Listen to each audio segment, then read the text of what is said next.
আসসালামু আলাইকুম। দেশ এবং দেশের বাইরে থেকে যেখান থেকে ভিডিওটি দেখছেন সকলকে জানাই আন্তরিক শুভেচ্ছা এবং অভিনন্দন। তো সচরাচর আমি সাতপাকিয়া ফেরিঘাট বাজার, যেটি শেরপুর সদর উপজেলায় অবস্থিত, সেই বাজারের ভিডিও দিয়ে থাকি।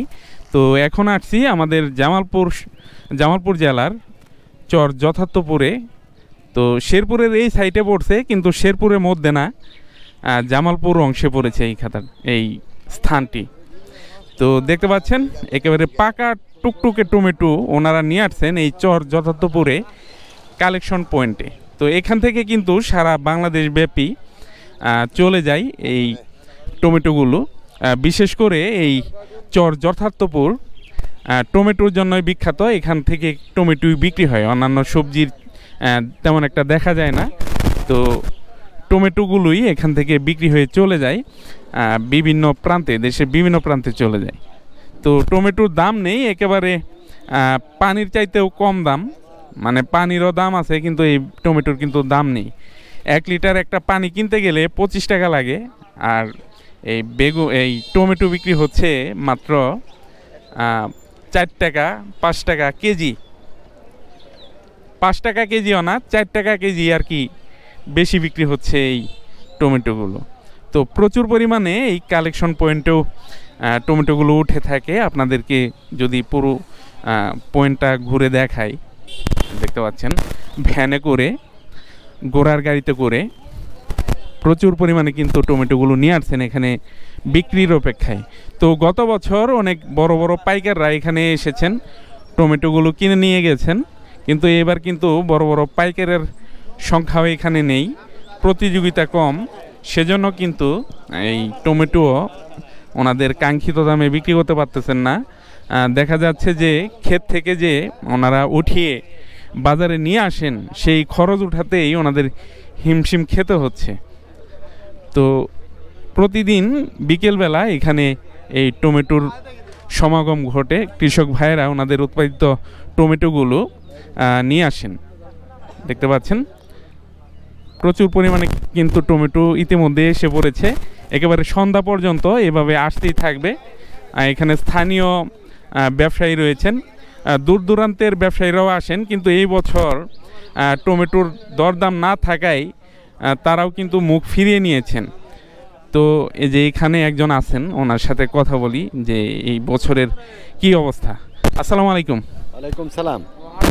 আপনি কি এখানে টমেটো কিনেন না বিক্রি করেন? না, এখানে কিনি আমরা। কিনেন? আপনার বাসা কোথায়? ইসলামপুর, জামালপুর ইসলামপুর। তো উনি জামালপুরেরই লোক, অন্য থানাতে বসবাস করেন। তো কতদিন যাবত এখানে টমেটো কিনতেছেন? 1 মাস। 1 মাস যাবত। তো এখন টমেটো কিনে কিরকম ফিল করতেছেন, অনুভব করতেছেন? মোটামুটি প্রায় গাড়ি লস। প্রতি গাড়িতে লস হয়? ঢাকাতে চলে না, কম চলে। তো এখন টমেটোর দরদাম কিরকম চলতেছে? এখন 80 টাকা 150 টাকা খাঁচা। মানে 150 থেকে 180 টাকা খাঁচা বিক্রি হচ্ছে। এত কম দামে টমেটো কিনেও লাভবান হতে পারতেছেন না। ওইখানে চলে না, ঢাকায় চলে না। আমরা যে উৎপাদন যতটা হয়েছে চাহিদা কম, খাচ্ছে না, সেজন্য প্রতি গাড়িতে লস খাচ্ছেন। লস। তো এই দিকে এই যে ব্যবসায়ী লস খাচ্ছেন। আর এই কৃষক ভাইদের কথা যদি বলি, তাহলে কিন্তু ওনাদের মুখের দিকে তাকানো যায় না। কারণ এই যে খাঁচাগুলো দেখতে পাচ্ছেন,